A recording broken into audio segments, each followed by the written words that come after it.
They had the voice. They had the fame. They had the world at their feet. But in the blink of an eye, it was all gone. From chart-topping glory to overnight disgrace, these 21 Black R&B singers didn't just fall from grace. They plummeted.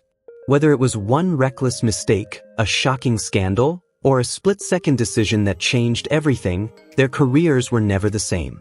Some lost it all. Some never got it back. This isn't just a list, it's a wake-up call about how fast everything can unravel in the spotlight. This isn't a movie.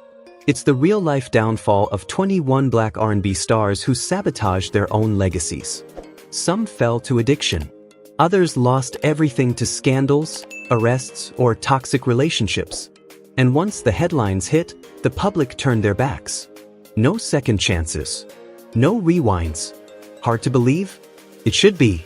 Because these were the voices that shaped a generation, now silenced by their own decisions. What you're about to hear is the dark side of stardom, the truth behind the rise and tragic fall of icons we thought we knew. Hank Ballard, the man who sparked a revolution and watched it burn without him. He gave the world the twist, but in the end, the world gave him nothing back. Hank Ballard was once the rebel heartbeat of American R&B, the fiery frontman of Hank Ballard and the Midnighters, the man who made teenagers blush and dance with the explosive 1954 hit Work With Me Annie. It was banned for being too risque, but that only made it hotter. Then came the twist, a song Ballard wrote and recorded before it was reimagined and immortalized by Chubby Checker. The spotlight that should have been his was handed to someone else. In the 1950s, Hank wasn't just riding the wave of change, he was the wave. Bold, swaggering, untamed. But fame is cruel. By the late 60s, tastes shifted, the charts moved on, and Hank was no longer the voice of the youth. The clubs that once begged for him now barely remembered his name. And so he drifted, from Detroit to New York, chasing highs on stage and off. Heroin became his comfort. Weed became routine. Recording sessions were missed. Tensions flared within the band. Promises were broken. Copyright battles over the twist consumed him. While Chubby Checker was dancing on TV stages, Hank was drowning in frustration and obscurity. Then came the morning that sealed his fall. In 1970, a routine traffic stop in Detroit turned into a media firestorm. Police opened Hank's car and found heroin, marijuana, and drug gear strewn across the seat. He was arrested on the spot. Within hours, the headlines exploded. Billboard. Every paper, Hank Ballard caught in drug bust. From headliner to has-been, Ballard's descent was brutal. The man who once wrote an anthem for a generation was now playing smoky dives for loose change and scattered applause. His royalties dried up. The radio forgot his name. And when he died in 2003, poor and largely forgotten, there were no tributes, no Grammy speeches, no grand farewell. Just a footnote. A whisper. Hank Ballard, the genius who lit the match for a dance craze that circled the globe, died with barely anyone noticing. A legend erased by time, scandal, and silence. Once the voice of rebellion. Now, just a memory few dare to recall. Ike Turner, a man who helped ignite the birth of rock and roll, only to become one of its darkest cautionary tales. Hailed as a pioneer for his 1951 hit Rocket 88, Ike was a musical genius who reshaped the sound of America. By the 1960s, he had crafted one of the most explosive live acts of the era, the Ike and Tina Turner Revue, a fiery blend of raw rhythm, blistering guitar, and electric stage presence. Fame, fortune, and a stunning wife. He had it all in the palm of his hand. But behind the spotlight lurked a monster. As the years passed, Ike's brilliance was drowned in a cocktail of cocaine, alcohol, and absolute control. The stage became a prison, especially for Tina. Behind closed doors, he ruled with fists, fear, and fire. She was beaten, silenced, and terrorized, forced to perform through sickness and pain, with a gun often not far from reach. In an era when the world turned a blind eye to domestic abuse, Tina endured the unthinkable just to survive. Until one night in July 1976 changed everything. Bloodied and bruised after a brutal beating at a Dallas hotel, Tina fled, barefoot, with just 36 cents and a mobile gas card. That desperate escape would shatter the myth of Ike Turner forever. In 1981, Tina told the world her truth in a People magazine interview, and it was like a bomb going off in pop culture. Ike wasn't just disgraced, he was exiled. Radio stations blacklisted him. Record labels dropped him. His name became synonymous with cruelty and control. Rolling Stone called him simply, the abuser. Fans vanished. Friends distanced. His legacy crumbled. By the time he died in 2007, Ike Turner wasn't remembered as a legend of rock and roll. He was remembered as the man who tried to silence a queen and failed. James Brown, soul king, national icon, and the day he lost everything in a blaze of sirens and shame. He was the godfather of soul, a trailblazer whose electrifying voice and explosive dance moves changed music forever. With anthems like Papa's Got a Brand New Bag and Say It Loud, I'm Black and I'm Proud, James Brown wasn't just a superstar, he was a symbol of Black pride, resilience, and revolution.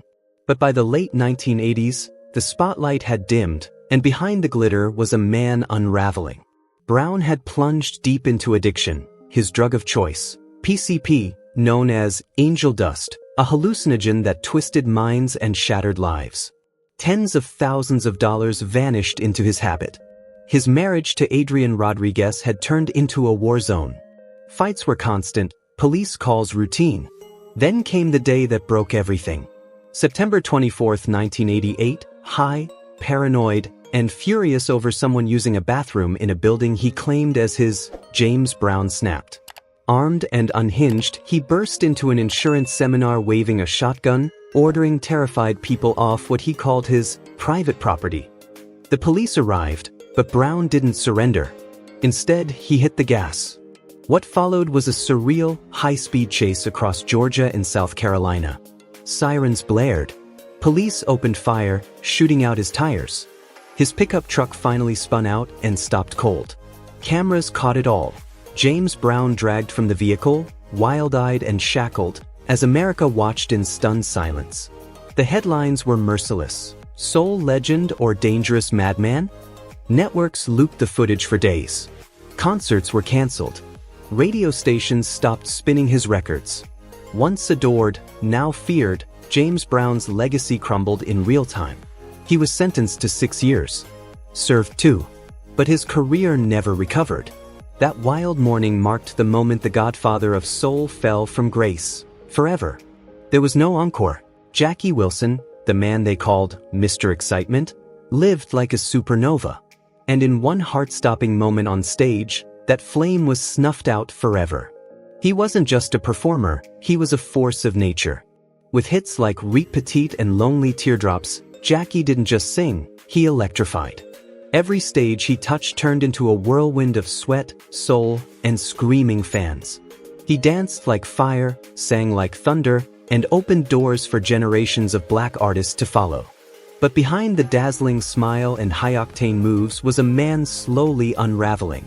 Years of chain-smoking, heavy drinking, sleepless nights, and emotional turmoil had taken their toll. After a painful divorce from his wife Frida Hood, Jackie's world quietly began to collapse. Still he pushed on. The spotlight was his drug, and the fear of fading drove him to dangerous extremes. Then came the night of September 25, 1975. The Latin Casino in Cherry Hill, New Jersey. Over 2,000 fans packed the room to see a legend in motion. Jackie stepped onto the stage with that familiar swagger, but his body was running on fumes. As the opening chords of Lonely Teardrops filled the air, he gave the crowd every last ounce of energy he had. And then, right as he sang the line, "My heart is crying," his legs buckled. He collapsed with a sickening thud, his head slamming into the stage floor. The band played on. The crowd froze. Jackie Wilson wasn't moving. He never truly moved again. Doctors said it was a massive stroke. He fell into a coma that night and never woke up. For the next 9 years, Jackie existed in silence, trapped in a hospital bed, forgotten by an industry that once fed off his flame. Headlines blamed his recklessness. Radio stations stopped playing his songs. Concert halls closed their doors. Even his own family began to splinter, fighting over what little remained of his legacy. When Jackie finally passed away in 1984, the world barely noticed. The man who once made America dance died a footnote in music history, his genius dimmed by years of pain, pressure, and self-destruction. But those who knew him, those who witnessed his fire, will never forget. Jackie Wilson didn't just burn out, he exploded. And somewhere between brilliance and tragedy, a legend was born and lost. Once, Etta James was the storm that shook every stage she touched. The voice behind At Last, a timeless anthem of love, and Tell Mama, a soul-shaking cry from the heart. Her sound was fierce, raw, and untamed, an R&B powerhouse who seemed untouchable. But behind the fire burned a life unraveling in silence. Drugs, violence, and isolation crept in like shadows, tearing apart everything she built. By 1974, the diva was gone. At just 36, Etta wasn't center stage anymore. She was curled up in a rusted car on a Los Angeles street, strung out on heroin. When police found her, they didn't just arrest a woman, they stumbled upon a fallen monument. In the back seat, heroin, weed, syringes, all mixed in with the wreckage of a forgotten icon. The sirens wailed. The flashbulbs popped. Headlines screamed what fans couldn't believe. R&B queen falls in heart of Ella. There was no plea deal, no soft landing. The judge sent her straight to Tarzana Treatment Center, cold walls, no drugs, no visitors. The detox was brutal. She screamed. Her skin turned ghostly pale. The same eyes that once mesmerized crowds now stared blankly at the ceiling. Chess records dropped her without hesitation. Concerts were canceled overnight. Once packed venues turned their backs. The industry, once in love with her fire, now saw only risk. Etta James, the woman whose voice once moved a nation, was now a ghost in her own story. After that arrest, no chart-topping hits came. No encore. No comeback tour. Just silence. She faded into the background, broke and forgotten, while the world moved on. It wasn't just a fall from grace. It was a painful descent into a darkness no one wanted to witness. And yet, that darkness is part of her legend too. David Ruffin, the unforgettable voice behind My Girl, was once the heart and soul of the Temptations, a man whose voice could melt steel and lift spirits. Born into poverty in the Deep South, he battled racism and hardship, rising to stardom with raw talent and an unmistakable sound. But behind the spotlight was a storm brewing. Fame hit fast, and so did the fall. By the mid-1960s, David was drowning in cocaine, using it to escape the pressure and pain. Money came fast and left faster. Thousands burned away on wild parties in Detroit and Los Angeles. He demanded his own limo, skipped performances, and clashed with Motown executives and his own bandmates. Arrogance replaced brotherhood, and chaos followed. His personal life suffered just as badly. His marriage to Nettie ended in heartbreak, and the image that once dazzled fans began to crack. Then came June 1968, a night that sealed his fate. Caught with cocaine and marijuana in Detroit, he was arrested and held for hours. Days later, he was kicked out of the Temptations after ditching a Cleveland concert and demanding control of the group. The headlines were brutal. Jet and the Detroit Free Press blasted. David Ruffin fired. Drugs, ego, and a career in crisis. Motown, fed up with the drama, pulled the plug on his solo support. Fans were torn, some still loyal, others heartbroken. The music world turned cold. Contracts dried up, bookings vanished. David, once adored, was now avoided. His solo career never recovered. The voice remained, but the man behind it faded into scandal and sorrow. David Ruffin became a haunting reminder of what happens when talent collides with pride, addiction, and self-destruction, a legend dimmed not by time, but by the demons he couldn't outrun. Frankie Lymon, the boy who sang too soon and fell too fast. Frankie Lymon was just 13 when he lit up America with Why Do Fools Fall in Love? A pint-sized prodigy from Harlem whose voice soared to the top of the charts and stole the hearts of a generation. Raised in poverty, he was more than a star. He was hope, proof that a kid from the streets could make it big. But behind the bright lights and screaming fans was a boy who never got to grow up. By 15, while the world still saw him as a teenage sensation, Frankie had already fallen under heroin's deadly spell. The pressures of fame, the exploitation from greedy managers, and the sting of racism drove him to escape the only way he knew how, through drugs. His solo career sputtered. The hits stopped. But the spending didn't. He was blowing hundreds of dollars a week on heroin, spiraling into a haze of missed shows, wild parties, and violent fights with his wife, Elizabeth Waters. The boy who once gave joy to millions was now stealing from his own family, lost in a world of toxic friendships and broken promises. In 1966, at just 24 years old, Frankie was arrested during a drug raid in Harlem. He was found staggering drunk, with heroin, marijuana, and syringes stuffed in his pockets. The headlines exploded: "Teen Idol Busted, Career in Ruins." Fans were shocked. Labels ran. Gigs vanished. Frankie had become untouchable. Once the golden child of R&B, Frankie Lymon ended up singing in dingy clubs, barely recognized. The sparkle had faded. The voice that once enchanted the nation was now drowned out by addiction and regret.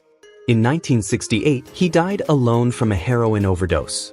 He was only 25. His rise was meteoric. His fall, devastating.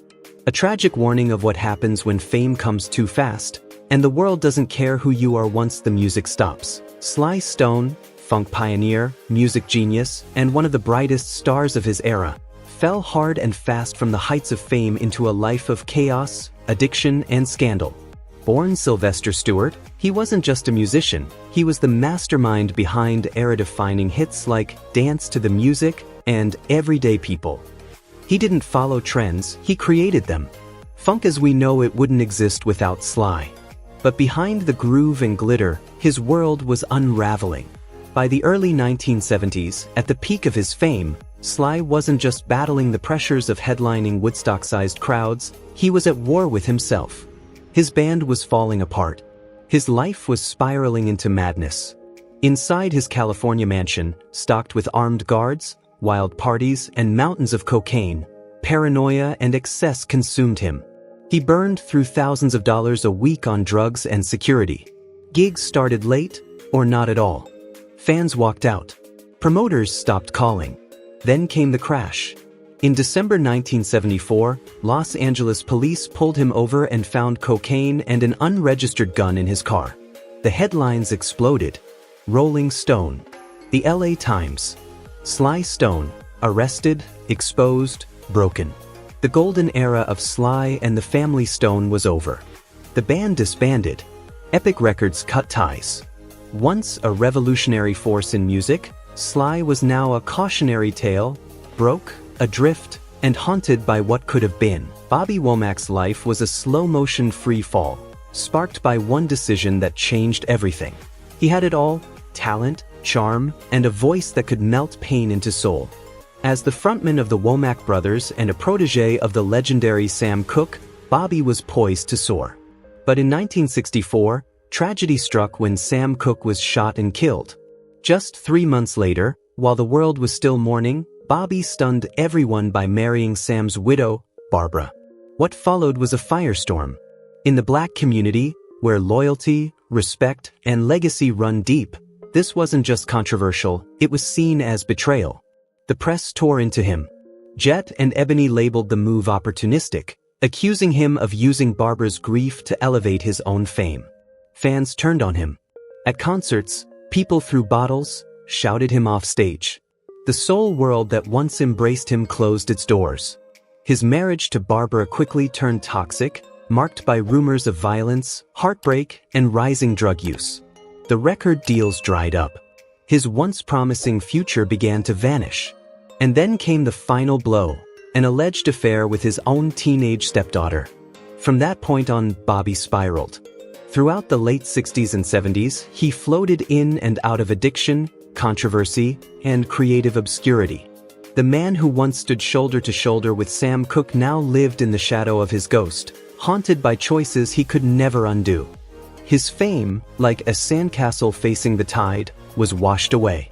And in the wreckage, Bobby Womack became a cautionary tale, proof that one moment, one choice, can turn a star into a scandal. Wilson Pickett, the R&B legend who burned bright and crashed hard.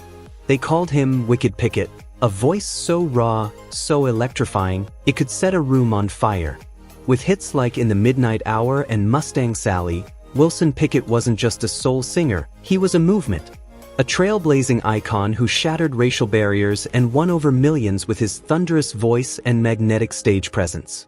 But behind the music was a man spiraling out of control. By the mid-1970s, the rise of disco and funk left Pickett feeling pushed aside. Fame no longer fueled him, drugs and alcohol did. What followed was a whirlwind of wild parties, broken relationships, and violent outbursts from Detroit to New York. His marriage to Bonnie collapsed. So did his temper. Bar fights became frequent. His name began to fade from the charts and reappear in police blotters instead. The lowest point came on October 15, 1987. In a New Jersey bar, an intoxicated Pickett struck a man with a beer bottle, causing serious injury. When police arrived, they found cocaine in his pocket. The arrest made headlines. The New York Times ran the story, R&B star falls to drugs and violence. The industry turned its back. Atlantic Records severed ties. Promoters stopped calling. Fans who once idolized him now looked away, heartbroken. What remained was a legend tarnished, a voice silenced by his own demons. His once glorious career was reduced to small club gigs and a life of quiet regret. When Wilson Pickett died in 2006, it wasn't just the end of a life, it was the closing of a painful chapter in soul music history. A reminder that even the brightest stars can fall when the spotlight fades. Donny Hathaway, the brilliant soul who drowned in darkness. Donny Hathaway was more than a singer, he was a soul-stirring force. With a voice that bled emotion in classics like A Song for You and unforgettable duets with Roberta Flack such as Where is the Love, he rose like a comet in the late 60s and early 70s. Born into a devout St. Louis family, Donny seemed destined for greatness. But behind the music was a man spiraling into a storm he couldn't control. By the end of the 60s, Donny's world was unraveling. Diagnosed later with bipolar disorder, he was haunted by terrifying delusions, voices in his head, paranoia that the CIA and white men were tracking him. To quiet the torment, he turned to alcohol and barbiturates, spending hundreds a week just to feel numb. But the industry didn't wait. Atco Records pushed harder. The tours kept coming. And with a wife and 2 children at home, the pressure became unbearable. By 1973, the cracks were wide open. During the recording sessions for Extension of a Man in Chicago, Donny's paranoia exploded. He screamed about spies in the studio, destroyed equipment, and had to be forcibly checked into a mental institution. His diagnosis, bipolar disorder, was confirmed, and the media pounced. Ebony and the Chicago Tribune ran headlines like R&B star loses control and fears for Donny Hathaway. The public was stunned. Their beloved icon was unraveling. Concerts were canceled, record deals fell through, and the industry, once enchanted by his brilliance, turned cold. After 1973, despite releasing music, Donny never found his way back to the top. He drifted deeper into the shadows of mental illness and addiction, the spotlight fading until, in 1979, it was gone forever. A voice that once moved the world was silenced, not by lack of talent, but by an invisible war no stage could hide. Arthur Conley, the soul star who vanished into silence. Arthur Conley was once hailed as the future of R&B, a protege of Otis Redding with a voice that melted hearts and lit up the charts. But behind the velvet sound was a man spiraling fast. Addicted to alcohol, cocaine, and marijuana, Conley's life became a blur of wild parties and broken promises. His performances grew erratic, his label grew distant, and the press branded him a lost cause. The sudden death of Otis Redding devastated him. It was the turning point that sent Arthur into emotional freefall, plagued by grief, outbursts, and a sense of betrayal by the very industry that once embraced him. In 1970, at just 24, Arthur Conley disappeared. He fled the US and re-emerged in the Netherlands under a new name, Lee Roberts. He wasn't just running from fame, he was escaping himself. There, far from the spotlight, he lived in near anonymity until his death in 2003. His once promising career left behind more questions than answers. A haunting tale of a soul singer undone by pain, addiction, and the need to disappear. What remains is not just a legacy of music, but a cautionary story about the price of fame and the loneliness of a voice the world forgot. Rick James, the funk legend who fell from glory to darkness. He was the king of funk, a wild genius who gave the world Super Freak and lived like a rock god in a palace of excess. Rick James had it all: fame, fortune, women, and non-stop parties. But behind the glamour was a man spiraling out of control. By the mid-1980s, cocaine ruled his world. He burned through money like firewood, and his grip on reality and his career began to slip fast. Then came the nightmare. In July 1991, headlines exploded. Rick James and his girlfriend had kidnapped a young woman, held her captive for 6 harrowing days, beat her, and forced her to take drugs. Just a year later, he violently attacked a music executive. The chaos couldn't be hidden anymore. On August 2, 1993, Rick James stood before a judge in Los Angeles and was sentenced to more than 5 years behind bars for kidnapping, assault, and drug charges. The public recoiled. Fans turned their backs. Radio stations blacklisted his music. Record labels went silent. The man who once stood at the top of the funk world had crashed into infamy. When he was released in 1996, the spotlight had faded. The hits were gone. The legend dimmed. In 2004, Rick James died from heart and lung failure, a shadow of the star he once was. His legacy? A cautionary tale of how fame, addiction, and unchecked demons can destroy even the brightest flame. Dee Harvey, once hailed as a rising R&B star with a voice full of promise, ultimately became a cautionary tale of talent undone by addiction and scandal. A gifted singer from Chicago, Harvey started as a backup vocalist for Patti LaBelle and broke out with solo hits in the late 80s. But just as his star began to rise, his personal life spiraled out of control. In 1987, a routine traffic stop on Chicago's South Side turned disastrous when police found cocaine and an open bottle of liquor in his car. His angry, combative reaction only made headlines worse. Soon, tabloids and local media painted a picture of a man consumed by wild parties, drugs, and chaos. Behind the scenes, unstable management and growing pressure from younger, flashier acts left his career teetering. Record labels pulled support. Promoters stopped calling. Fans turned away. Dee Harvey faded from the spotlight, spending his final years in obscurity before passing away in 2012. His story remains a heartbreaking reminder that raw talent alone isn't enough, and that the road to stardom can just as easily become a path to self-destruction. Chuck Woolery, the R&B star who crashed his career at 80 miles an hour. Before he was a TV game show host, Chuck Woolery was an R&B heartthrob with a voice full of soul and a future bursting with promise. Rising to fame in the 1960s with his band The Avant-Garde and their hit, Naturally Stoned, Woolery seemed destined for musical greatness. But behind the spotlight was a man spiraling into chaos.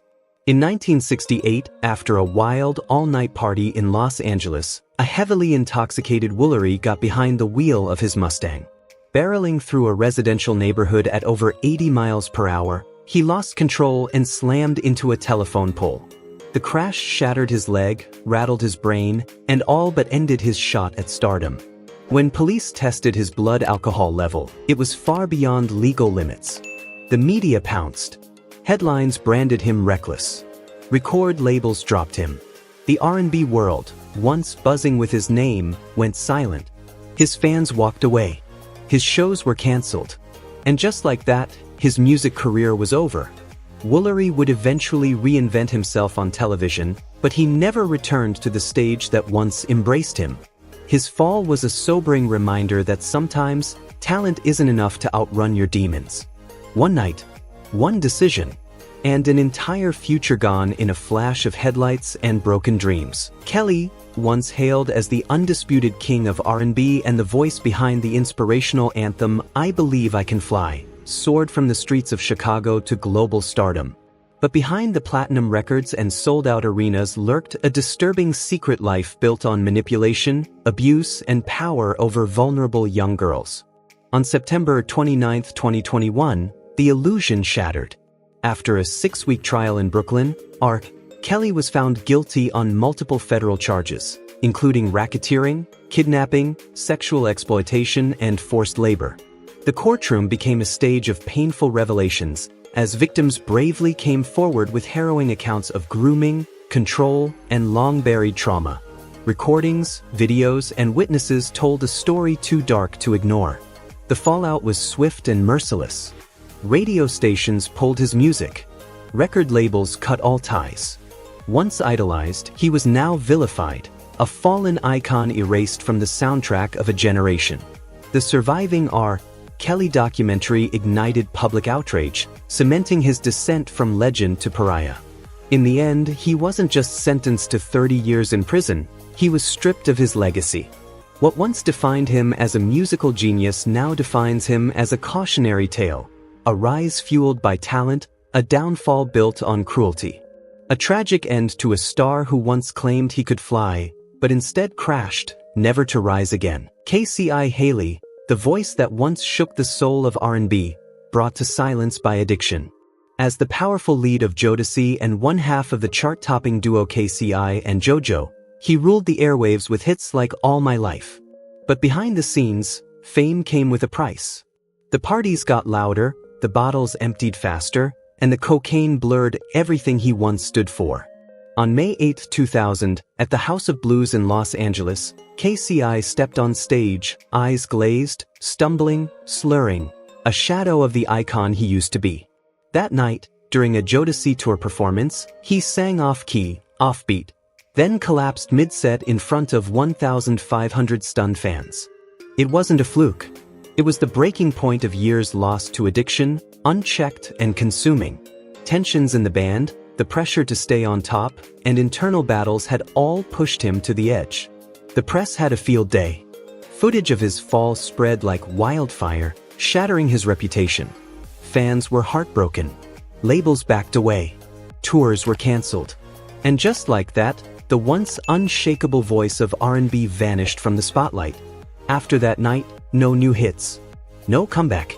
Just silence where greatness used to echo. D'Angelo, the soul genius who fell from grace.